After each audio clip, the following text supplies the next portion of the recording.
What's up, everybody? Izzy here. Just want to take care of a couple things before we get into the show. Rockstar Leatherworks. Great little company out of Minnesota.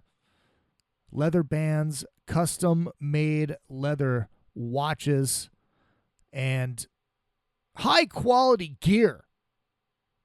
Go to their website, rockstarleatherworks.com. You will be satisfied. I am guaranteeing that. Fast service, amazing products, high-quality handcrafted leather gear, watches and bands. And not little tiny little wrist ones either. I mean, like big ones for your wrist. Absolutely amazing. Check them out. rockstarleatherworks.com. I thoroughly enjoy mine. I cannot wait to get more pieces of stuff from them. rockstarleatherworks.com. Hairball. My clients, Hairball, they will be this weekend. Gonna pull up the dates for you right here. I should have written them down, but you know me. I can get lazy like that sometimes. Thankfully, I have the porn box right in front of me, so I can give you their dates for this weekend. They will be, let's see, this would be the 7th, Sioux Falls, South Dakota at the District. The 8th, Grand Island, Nebraska at the Heartland Event Center. Waterloo, Iowa, National Cattle Congress. That is February 15th. And the 21st, Sauk Center, Minnesota at Elmer's Event Center. Also, a couple appearances for me. I'm going to be on a boat for 2 weeks, the end of March into mid-April. I will be hosting, quote-unquote, one of the celebrity hosts, I guess you could say. Not quite like some of the other names that are actual hosts on there that people actually know, but I will be hosting karaoke on the Monsters of Rock cruise along with my good friend Brian Ott. We will also be doing the Moody Blues cruise and Cruise to the Edge, which is the Yes Cruise. Any information on those cruises, go to monstersofrockcruise.com and then just Google the Moody Blues Cruise and Cruise to the Edge. You'll find out all the information. I know the Monsters Cruise is sold out, but I know there are people that, well, they found out now that they can't go, so they're trying to unload their room. And, just go on there. Find out about that stuff. Now, let us indulge into another fucking podcast. You kids with your loud music and your Dan Fogelberg, your Zima, hula hoops, and Pac-Man video games, don't you see? People today have attention spans that can only be measured in nanoseconds.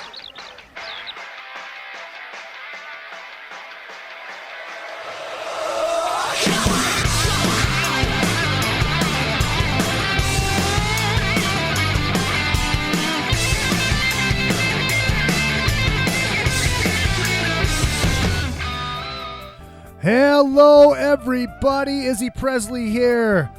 Hello, my loyal minions. It is good to see you, and as always, good to be seen. It is time for another fucking podcast. I am your host, Izzy Presley, and it is good to be back.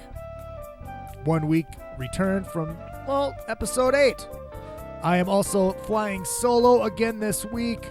Still waiting to hear back from Doug Pinnock's people. I got to get him on the show, man. There's a lot of great stuff to talk about with him. But I cannot start the show without ceremoniously doing this. Cracking open my beverage of choice for this week's show. This is a glorious can of Busch Light. I'm going to wash down that swig of Jack Daniels that I just had. Woo! I'm not going to get into the Super Bowl because the game was fucking terrible. I watched at a very cool place with a lot of really cool people on a screen that was a wall, a very big wall. The game was horrible. Commercials are fucking terrible too. There's a couple Doritos ones that were pretty good and a couple that made me laugh. But what is up with all these fucking car commercials? I understand you're trying to sell your cars. That's great. But why are your commercials like a mini movie? Sell your car. It's gotten so over the top that everybody's trying to make this huge commercial. Keep it funny. Quit boring people. It's dumb. It's stupid. It's not cool. That's not cool. Carlito, for all you old WWE fans. Did you ever realize how much Carlito and Bruno Mars look alike? I almost starting to think that when Carlito left the WWE, he shrunk down, got not as muscular, and turned into Bruno Mars. I mean, when they have the afros, they look almost exactly alike, except Carlito's a little bit bigger, man. A little bit huger, a little more buffed up. I'm working on that. I'm getting there. I have to get in shape for this Monsters of Rock cruise and the Cruise to the Edge and the Moody Blues Cruise. ELO is on the Moody Blues Cruise. I am stoked for that. So I'm doing this DDP yoga, and I fucking love it. No, they're not paying me to talk about it. They're not paying me to sell it, even though they should, because I think I've sold about 5 copies of it now for them. I'm going to buy another one for my mom for her birthday, which is Friday. Happy birthday, Mom. I love it, man. It's there's no cardio in it. No cardio. It's easy on your joints, but you still burn fat and build muscle. Huh. Funny how that works. You don't have to run your ass off. You don't have to be you don't have to be jogger guy. You don't have to do P90X. This fucking DDP yoga, man. This is the shit. It's great. I can touch my toes. I can touch my toes. It's a pretty big deal. Getting flexible. And, what's cool is, like, almost every time I do it, I get a back adjustment. It's pretty damn sweet. Big controversy, though, during the Super Bowl. I know I said I wasn't going to talk about the Super Bowl, but that does not mean I cannot talk about the halftime show. Bruno Mars and the Red Hot Chili Peppers, I wasn't really excited about seeing either of them because, well, I'm not a big Bruno Mars fan. I mean, he's very talented. He can sing. But, it's not my bag. But from what I've seen, it's not that bad. I mean, not like I'm going to go out and buy his records. Unless it got me laid. Kidding. Now, the Chili Peppers, I'm not a big fan of either. They just bug me. He's not a good singer. I mean, Flea's very talented. The drummer's pretty good. The songs don't grab me. I don't know what it is. A lot of people love them. I don't see it. I'm not a big fan. But the big controversy was that the Red Hot Chili Peppers were not actually playing. Picture came out of Flea and his bass being plugged into nothing. Not being plugged in at all. It's not very often people are actually playing on the Super Bowl halftime. Singing. I mean, Kiss was lip syncing. They've never denied that. But the thing with the Super Bowl is, it's such a huge thing, and they don't want you to play live. Which is fine. Because you have to think about it. Now you have 2 acts, okay? Like this year. You have 2 acts. Bruno Mars and the Red Hot Chili Peppers. Bruno Mars and his band come on and do their thing. I don't know if they were playing or not. I know he was singing. Anthony Kiedis was singing, if you want to call it singing. But he's the only one that was live. I don't know about Bruno's band. I didn't really look into that. But there was a big backlash. And this is the thing with social media now, is like everybody's got a voice. Everybody's right. Well, you're not all right, because I am. And my big thing it's like, yeah, so you got to remember, this would be a good thing for Oz and Weber to get into also. People got to remember that, a lot of people that aren't in the music business per se, as in they don't work for bands, they've never worked for a band, they don't understand what it takes to put on a show. Setting up, miking everything, sound checking, monitors, the whole 9 yards. That you can't do that in 7 minutes. It's impossible. There is no way, and there's not a staging area where they can do that.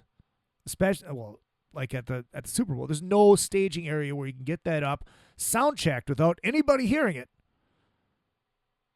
and ready to go in 7 minutes. It's impossible. I don't care how big your crew is. There's just no freaking way. It's impossible.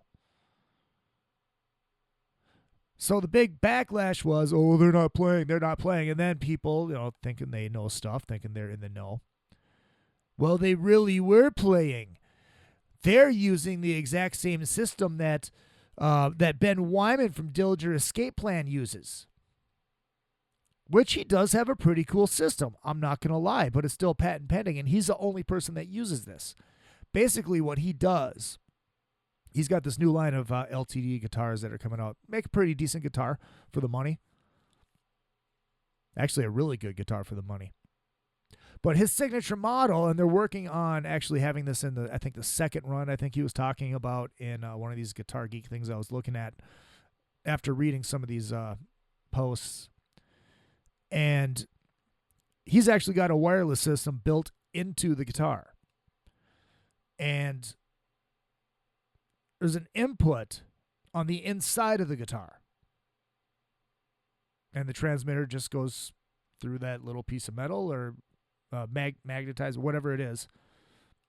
Goes right to the transmitter that's on his amp, and boom, there you go. He's playing. And that's what hold on. That's what a lot of people thought that the Chili Peppers were doing.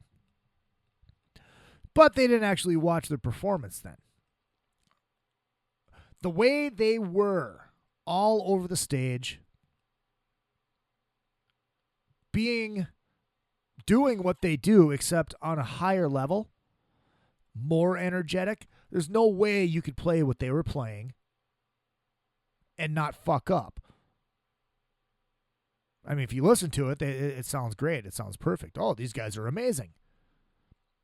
They're running around and jumping around and doing all that stuff, and they're not missing a note. That's because they weren't playing. But big fucking deal. I didn't really pay attention to this halftime show. I went out and smoked. Went and got a beer. This beer is good. Got some more food. It's like I said, neither of those acts do nothing for me. And I know there wasn't going to be another nipple slip, even though it wasn't actually a nipple slip. She had it covered. Get over yourself. Now, if we're talking full tit flopping out, I'll watch that all fucking day. I remember when that happened. I was over at Napper's place. Just flew in from L.A., which I'm at now. And I get off the plane. I was down here visiting a buddy. And I get off the plane, and I go to start my truck. It was cold as shit when I left. It was like 15 below when I left Minnesota. And I got back, and it was snowing, of course. My luck. But I was parked in the ramp at Humphrey, which is a little bit cheaper, whatever it cost me. I went out to start my truck, so I had to let the thing warm up because it's been sitting there for like a week. And I look, and in one of the spots that was, I think there was a car in it, but I could see underneath the car, there was a DVD case. I was like, huh. Thought nothing of it. It kind of piqued my interest a second, but I didn't really think too much of it. And I went and waited inside the little lobby there while the truck warmed up because, like I said, it sat for a week in the freaking frigid cold, so I had to let it warm up. And I go back and the car's gone, and there it is. It was pornography. It was a fucking DVD porno called like Anal USA or something like that. It's like, one, it's free porn. 2, it's free DVD porn. And 3, there's anal in it. Score. So the first thing that happens when I land to get in my truck, I score free porn. Go directly over to Napper's, join the Super Bowl party. I think it was, I think I got there in the middle of the second period, I think, second quarter.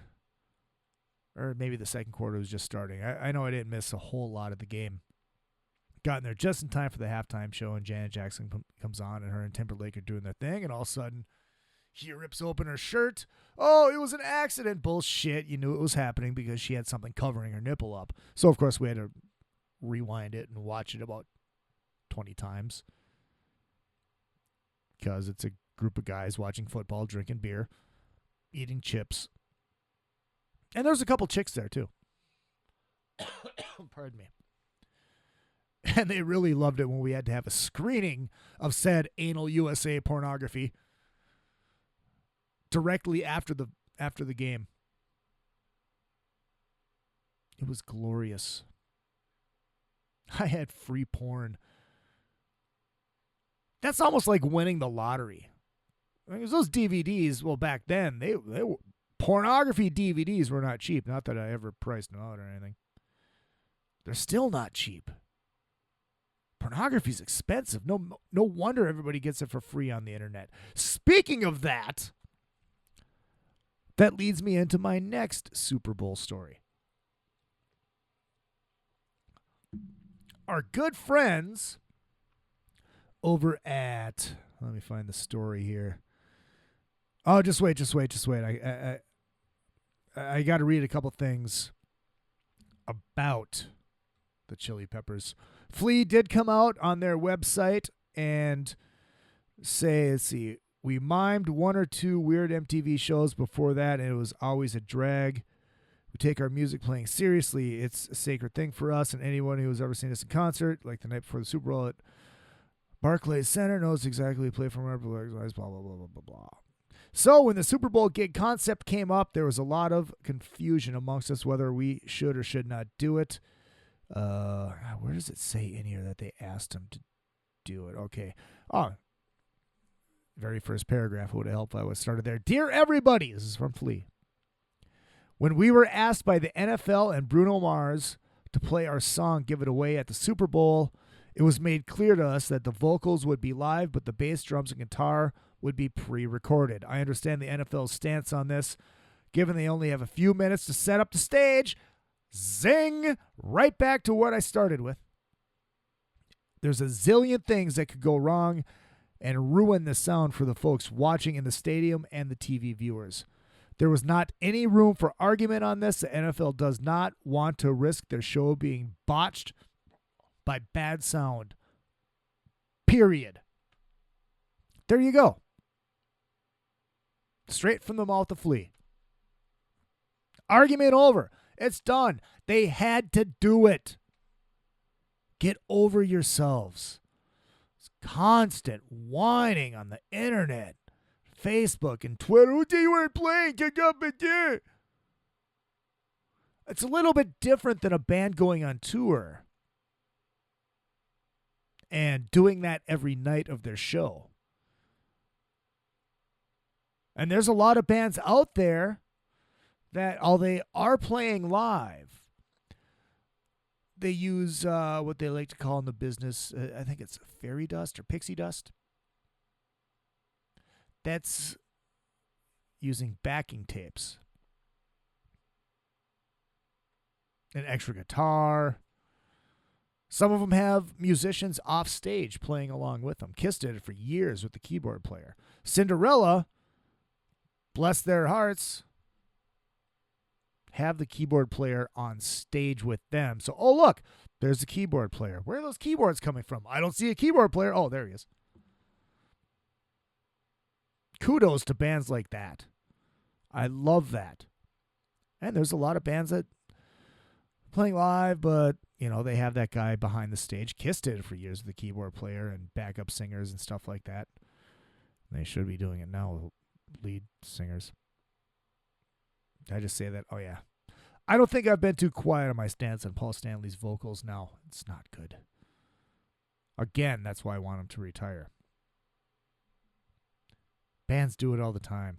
But like I said, there's a difference between this and bands, and it's usually pop acts.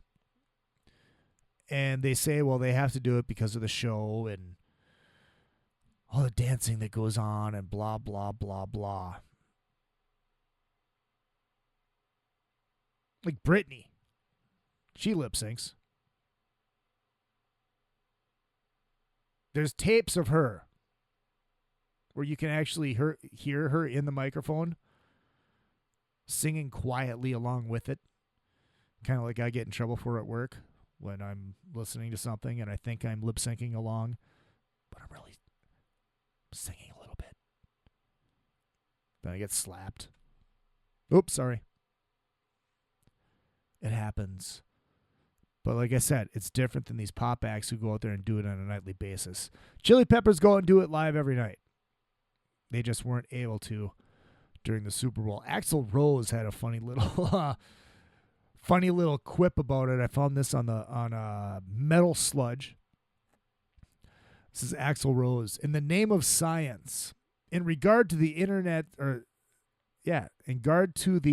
internet's no wireless controversy regarding the Red Hot Chili Peppers Super Bowl performance as reported on ESPN. It's pretty bad. Are you that fucking... are you digging that deep for stuff where you have to talk about it on ESPN? And that's a shot at ESPN. You can't report on hockey, one of the four major sports, but you can talk about Flea and the Red Hot Chili Peppers. No wireless thing. All right, back to the letter. I enjoyed the show and I've no idea what the real story is, nor would I want to suggest or imply anyone wasn't actually performing. Okay, this was obviously before Flea's statement. Or that what they were playing wasn't what we actually heard. That said, I feel it's important to always look at the positive side of things and give the benefit of doubt. So consider that, and maybe sometime before actual performance, that rather than use a guitar cord or standard wireless, that in the name of science and for all of mankind, Flea courageously had a newly invented breakthrough in microchip technology installed in his ass that picked up the frequencies of the bass and transmitted them to his amplifiers. Maybe they all had microchips installed in their asses. And not only pick up the frequencies of their instruments, but get DirecTV and the internet too. Like Google Glass. Google Glass! They could be scientific pioneers like Buzz Aldrin and shit. Pardon the pun. Astronauts. Or like the Super Bowl crash test dummies for bands. Like those cars that drive themselves. Oh, that shit's funny. You can find that on metalsludge.tv. There's more to it, but I think that's all I really needed to read. Where was I going next? I don't remember. Oh, yeah. This story. Oh, meth users. This has got to be one of the best meth stories of all. I fucking love this. Dude in Oregon, this comes from metro.co.uk. It's a newspaper in the UK, obviously. Online edition. A dude by the name of Andrew Fry. Hey, Natra, got my feel good? Not that Fry. Was high on meth. 37 years old. At a bar called Iggy's Bar and Grill in Oregon. December 22nd this happened. Can't believe I'm just finding about this now. He began pleasuring himself to a bartender. I'm hoping it's a she. Just going out on a limb, no pun intended. Exposed himself and then started spanking it right there. Went into the bathroom where he continued his is my least favorite word ever. Inappropriate. Sounds like some kind of fucking angry librarian. That's inappropriate. Fuck off. Stupid word. Behavior. Before police were called to the scene, Deputy Peter Walker, who was first at the scene, used a taser on the suspect multiple times. It had no effect. I wonder if he kept spanking it while he was getting tased. Maybe it helped his boner. I don't know. Maybe it was a turn on. Obviously not as much as the bartender. Multiple times had no effect, according to the police statement. Then the two got into a fight. I wonder if he was still whacking it as he was, spanking in one hand, throwing with the other. Because that's just impressive. I mean, I can switch hands and gain a stroke. That's talent. That's practice. That's years of tossing off and learning that the left hand works just as good sometimes, if not better, than the right hand. But that's another story for another day. So, the two got into the fight before police reinforcements arrived at the bar. Took more than 15 police officers from 3 different forces to finally arrest Fry, who was taken to a local hospital for assessment. And the headline is the best. Meth user fights off 15 police officers while masturbating in bar. That's just talent. And that's dedication. I mean, they wouldn't give him the common courtesy to finish. I mean, he's trying to do a job there. Let him finish. Let him blow it the fuck out. I mean, you're that far in. Let him go.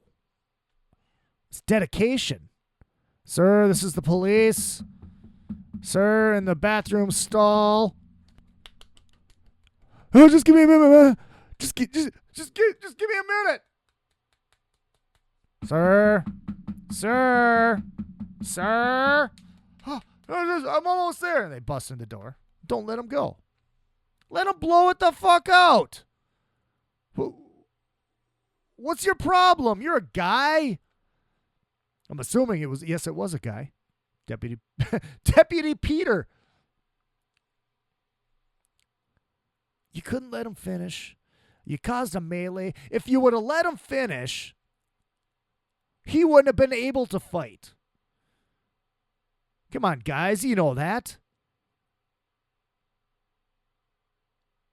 You go. You're pounding your old lady. Or you're blowing it in the toilet. Whatever. You blow.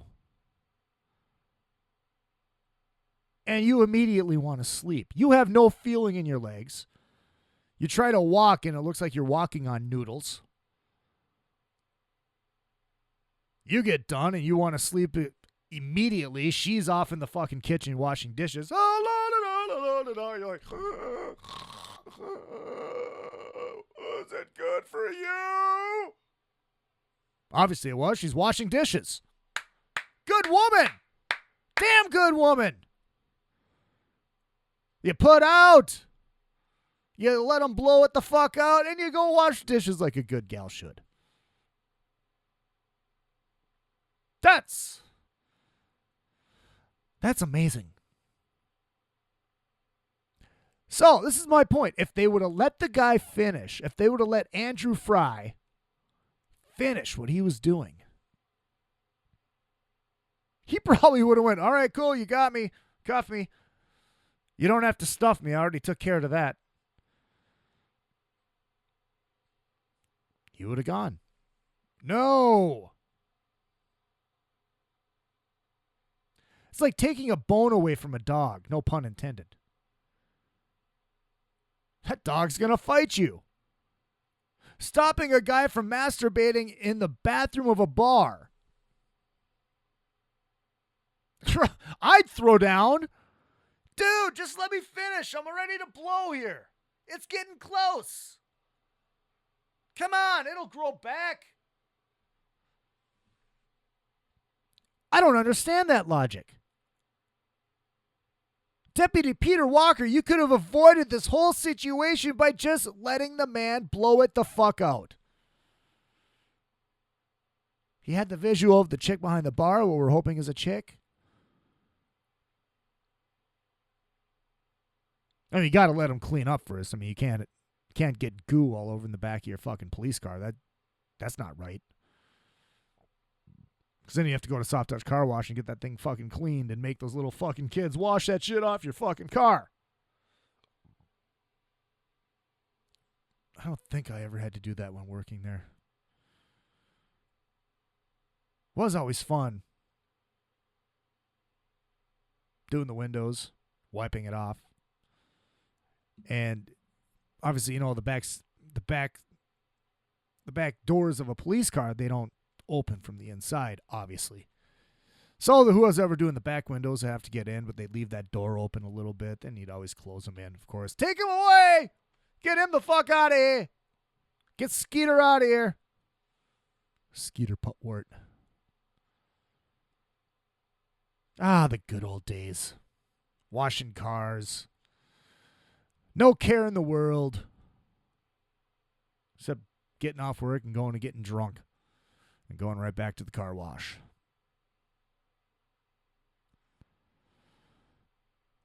Ah, meth. But maybe since he was on meth, it might have taken him a while. He might have had to give him another 20, 30 minutes. I don't know this guy's... I don't know what his stamina is like.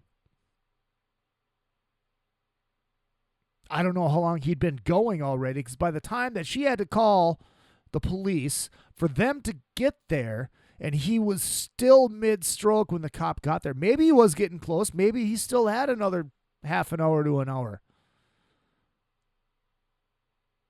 before he dumped it in the toilet. Who knows? Let him finish. It's like fights, you know, it's like fights nowadays. People get in a fight, everybody tries to break it up. The cops show up, they break it up. It's not settled. It's not over. It's not done. Back in the day, you let the fight end, then you usually don't even have to call the cops because you know what happens? The guys that are fighting are usually sitting at the bar right next to each other, buying each other a drink, and usually become friends. That doesn't happen anymore. That's the society that we live in now. It's protective. They don't want anybody getting hurt. They don't want anybody fighting. When in reality, sometimes a fist fight, when it's a fist fight, solves a lot of shit. Goes back to the bullying thing. Let the kid stand up to the bully. The kid gets his ass kicked, the bully won't pick on him anymore because the kid proved a point, even by getting his ass kicked. Maybe the bully gets his ass kicked. Bully still won't pick on the kid anymore because the kid proved a point by kicking said bully's ass. Simple. It's logical. It's the way it is. It's the way it should be. Oh, I know where I was going. All right. Back to the porn and the Super Bowl. Pornhub. I'm more of a spank wire guy myself. Pornhub data reveals the exact moment the Denver fans turned off the Super Bowl. And it's funny, they got a little graph on here. The graph kind of looks like a vagina with the little fallopian tubes and all that shit. Looks like a complete set of women's reproduction system. Well, obviously it looks real because there's no clit or G-spot. Clit? What's a clit? Oh. Here's the story. This comes off of the dailydot.com. And, of course, they were smart, and instead of putting a picture of the NFL on there, they put the picture of the Lingerie Football League. So there's girls in helmets, shoulder pads, and bikinis, and knee pads. Giggity. Let me bless them. Here is the story by Chase Hoffberger. I may have to email him. There's a little email link. I may have to email him and give him a high five. Sunday night Super Bowl proved a blowout from the beginning. Up 2-0 after the Denver Broncos surrendered a safety on the first play from scrimmage, the Seattle Seahawks went on to score the next 36 points. The game got truly ugly at the beginning of the second half. Well, found a typo there.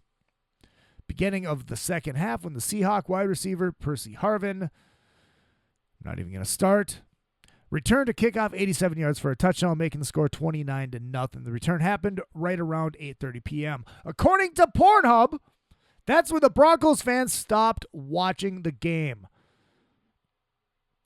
So not only do Vikings fans have a connection with Percy Harvin because he left and now went on to win a Super Bowl along with Tavares Jackson. Tavares Jackson has a Super Bowl right now. Yeah. Now the Broncos fans have it too. Because it's because of Percy Harvin, they turned off the Super Bowl and turned on the porn. I don't think it says in here that probably 3 minutes after turning on the porn, they turned back on the game because, 3 minutes is a marathon session. Shared yesterday, the porn streamlining site's traffic change during the Super Bowl. Graph details the two cities' use of the site through the whole course of Sunday's events. From the afternoon leading up to the game to the hours immediately after, you can see just below, and there is the vagina-looking thing. You can see just below, but that's about the time the Bronco fans decided to take, this is funny, to take the matter of beatdowns, wink, wink, into their own hands. Hey-o! A trend that continued well into the night, culminating with a powerful climax at 11 p.m., the same time in which the Seahawks were just beginning to celebrate. That's a wacky play on words right there. Speaking of sex, this just came to my attention too, having a little chat with our friend Missy from Iowa on Facebook. This I commented on her post. I'm going to read her post. This is on her page. I'm not going to give her last name. But I don't even know how this happened, but the Genius television station that brought us the beloved Honey Boo Boo is now brought us, wait for it, Sex Sent Me to the ER. Tonight's trouble. Man goes in with fractured penis with his girlfriend. And as she and him wait for the doctor's prognosis, the nurse comes in and says the man's wife is now in the waiting room. That'll ruin your weekend. This is TV now, folks. I had a meeting with TV people. Pitched 4 shows. 4 of them. One of them was kind of cheesy like this. But the other three had something there. Had something that might draw people to actually watch. And it wasn't cheesy shit like Sex Sent Me to the ER. I'm not going to give them away because what if I end up in the front of more TV people? What if I want to take one of them and make a documentary out of it, which I still might? Not going to give you the premise, but I'll give you the idea. Well, not even the idea. I'll give you the title. And then I'll tell you what they told me. One of them actually, the guy was really cool. The girl was kind of, well, the network wants this. This is what the network's like. All right. So anyways, the name of this show, which I think I may turn into a documentary now, is called Rock Ain't Dead. And she tells me, you know, you would really need a name like Jay-Z or Beyonce or somebody like that to really make this go. It's like, well, wait a minute. The show is called Rock. Rock Ain't Dead. Rock. Rock and roll. Hard rock. Heavy metal music. Rock ain't dead. Yeah, we would need like a Jay-Z. Has nothing to do with rock and roll. This is where we're at, folks. And then she goes on to say, well, rock is dead. Well, rock really isn't dead. Rock is... I want to get into this with Doug, if I'm able to get him on here. The thing with rock music now, it's not dead. It doesn't sell like pop music does, but that's what's pushed, you see. You watch the commercials during the Super Bowl, and you hear pop music, hip-hop, and R&B. That's what you hear on those, and techno and all that bullshit. That's what you hear. When you watch the Grammys, I didn't even watch the Grammys. Well, I don't have TV here. It's not that I don't want it. It's just so you just don't have it. I got Netflix on the computer. That's fine. I can watch my shows when I have to. And my porn. But everything I saw from the Grammys, it's like, this is not music that interests me. The thing is, they sell this music to 15-year-old girls. They don't sell it to 40-year-old guys who like music. They sell it to 15-year-old girls who will buy whatever their friends want to buy. They'll buy whatever they see on TV. Oh, that song was on the Heights. I got to buy that song. It's a great impression of a 15-year-old girl, wasn't it? You can tell I've really been hanging out at that high school right down the street. Is it bad that every time I drive by there on the way to work, I want to crank Christine 16 from Kiss? She's been around, but she's young and clean. Yeah, that's kind of bad.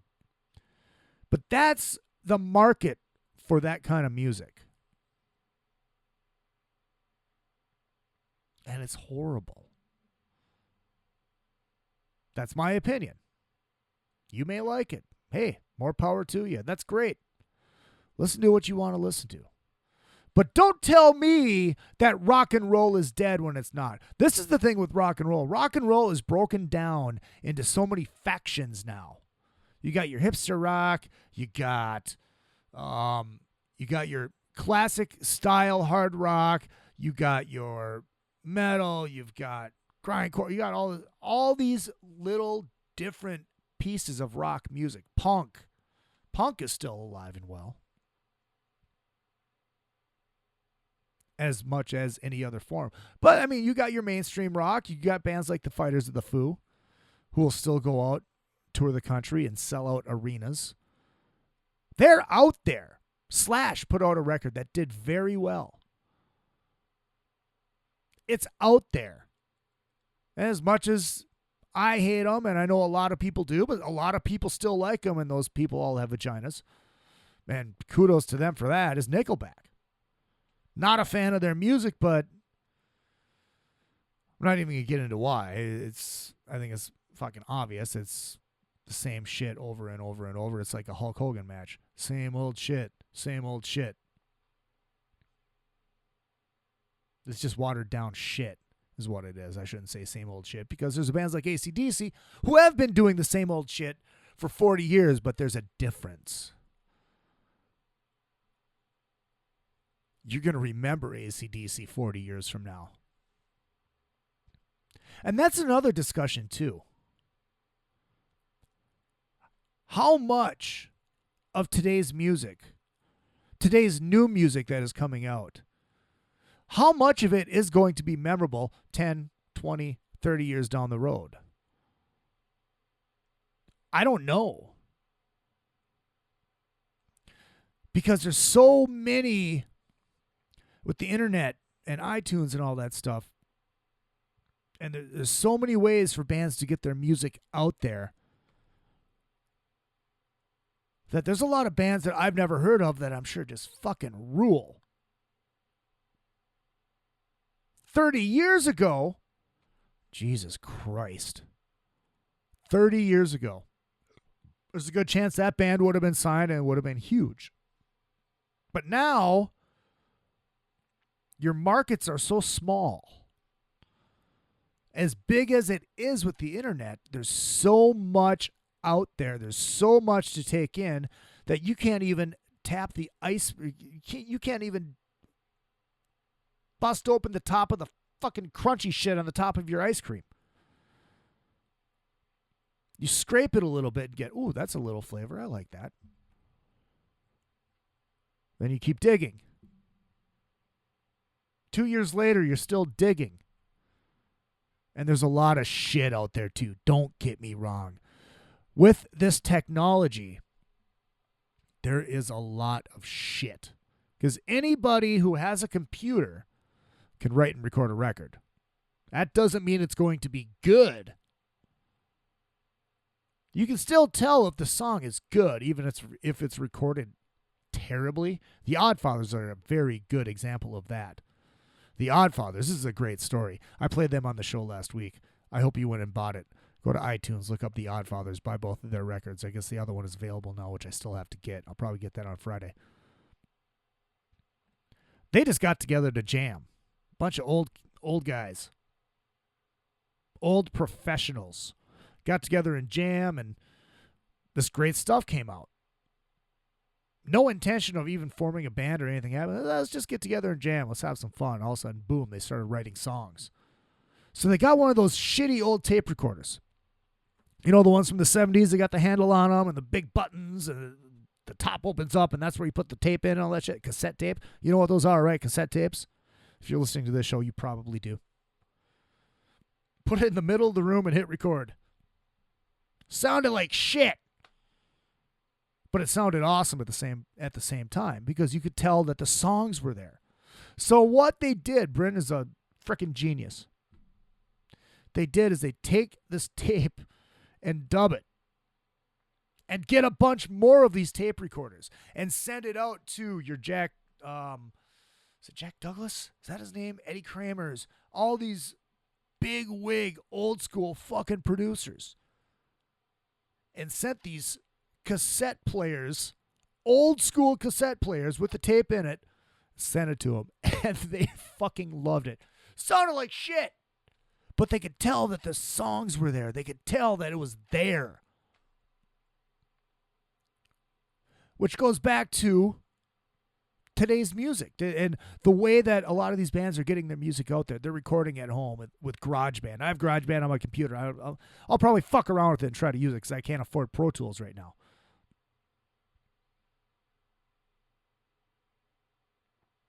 But there's a lot of shit because now anybody can write and record a record. They don't have to pay hundreds upon thousands of dollars for renting studio time and going down and doing it and having a producer down there, having an engineer, paying for the tape. I could write and record a record right here in the fucking Hurt Locker. I'm not saying it would be good. I'm not saying it would sound good because it probably won't. But it doesn't matter because it gets out there. And who knows? Maybe somebody hears it and goes, dude, you're the next big star. All right, now here's what you're going to do. This is what you're going to look like, and this is what you're going to play. All of a sudden, you're not writing your own music anymore, which is another symptom of pop music. Goes back to the whole Freddie Mercury wrote, I paid my dues, time after time. Oh, wait, that's We Are the Champions. The big one that was in fucking Wayne's World.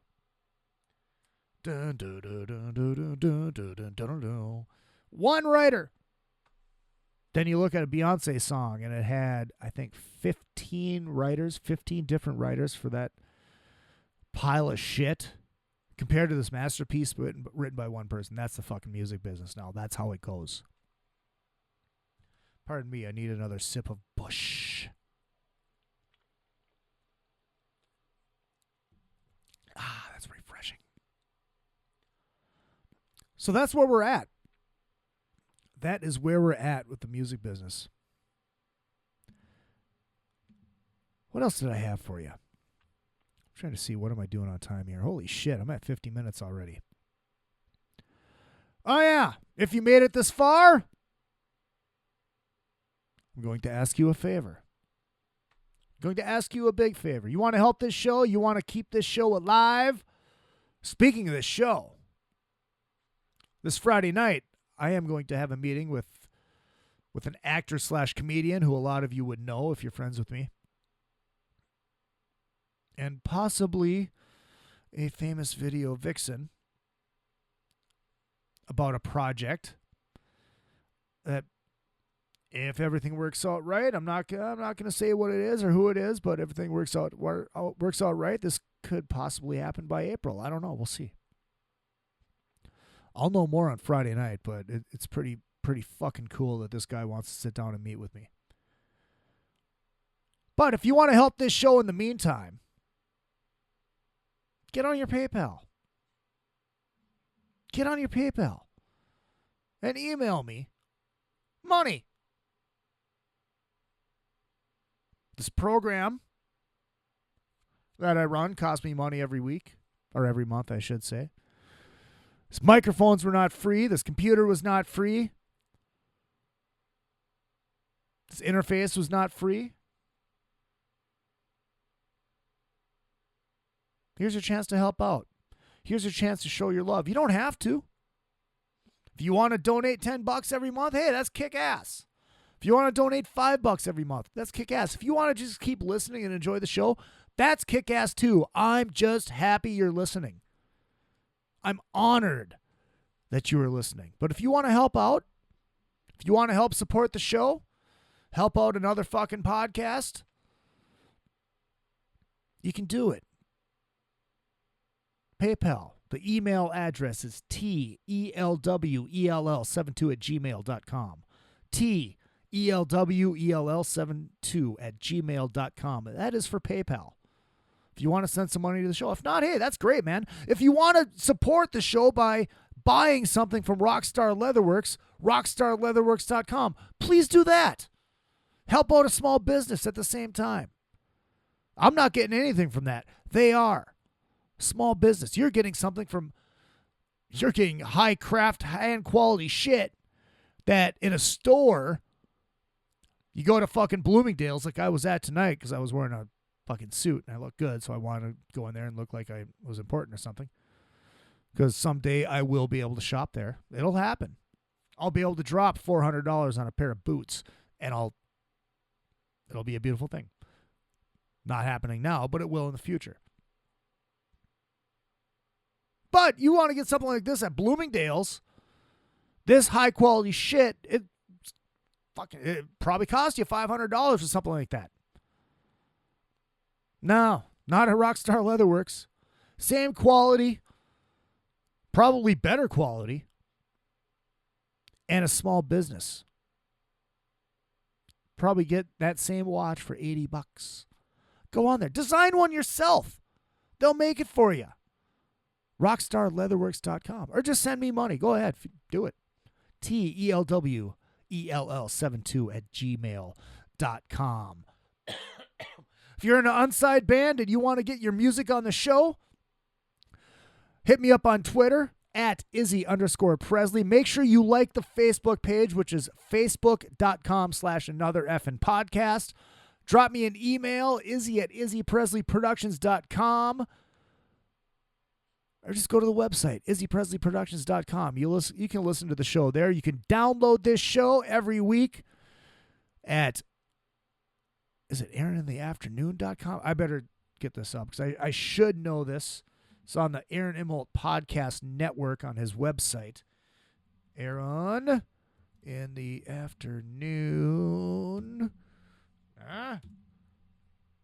Aaron in the afternoon. Tune in radio. There we go. Yeah, aaronintheafternoon.com. Click on that. And there's a little link on the top. AITA Podcast Network. Click on that. And then sure enough, the first podcast that is on there is Mixing It Up with Casey and Oz, a very cool show that you're going to want to listen to. Bunch of Minnesota boys who like to get drunk while they do the show and talk about music, the music industry. Pardon me. And they have local Minnesota artists on there that will play their songs. They play Minnesota artists. It's pretty damn cool. And then you scroll on down, and there it is. There's me, another effing podcast with Izzy Presley. You can download the show there. Download their show. Download my show. Find me on YouTube. Click subscribe. Do it all. And that's it. That's episode 9. Another fucking podcast. I will see you next week, hopefully with more news about this new adventure. Don't worry, this is not going away. Oh, yeah, another thing, too, before I go, make sure you contact your local rock station. Tell them you want Under the Covers with Izzy Presley on their fucking airwaves. And get me in touch with them, and I will make that happen. I am going to close the show with something I did not have a chance to do last month. Didn't have a chance to reminisce about the Metrodome at all, so I'm going to play you the song that was actually about the Met Stadium that was destroyed in lieu of the new Hubert H. Humphrey Metrodome, which is now destroyed in lieu of the new Viking Stadium that is coming, and the Twins have their old new stadium, blah, blah, blah, blah, blah. But this is written by a band called Slip Twister out of central Minnesota. The song's called Mall of America because where the Mall of America stands is where Metropolitan Stadium sits, and that's where the Twins and the Vikings played. Across the parking lot was the Met Center. She shoots, he scores! Oh, the Met Center. North Stars hockey. Oh, I miss it. Take a listen to this. I will see you next week. I do love you all. It is another fucking podcast.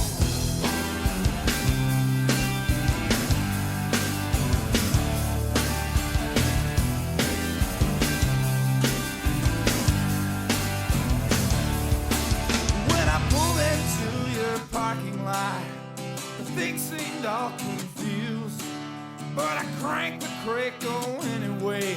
The pregame interviews. Well, I pulled out my hibachi now, fired it for you, and a case of old Milwaukee, just like you used to do. Up and down the ladder, up and down the ladder, up and down the ladder, up and down. Did it all for you. Did it all for you. Did it all for you. You, yeah, did it all for you. Well, I spread the coals on the asphalt, headed for the gate, when the ticket taker informed me that we were too late. Then her eyes lit up like a night game, and the picture began to clear, and the lure of retail trickery nabbed her and left me here.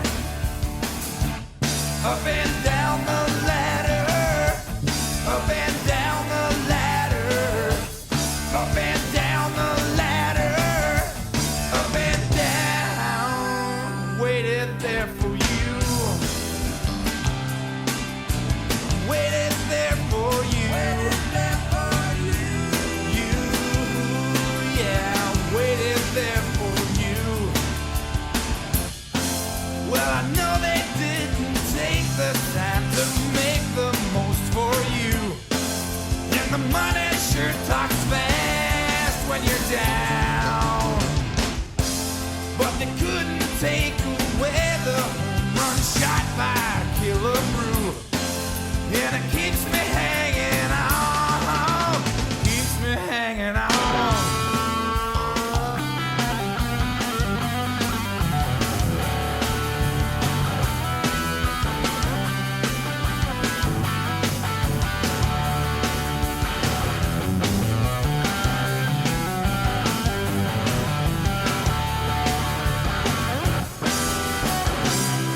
America. Meet me at the Mall of America. Meet me at the Mall of America.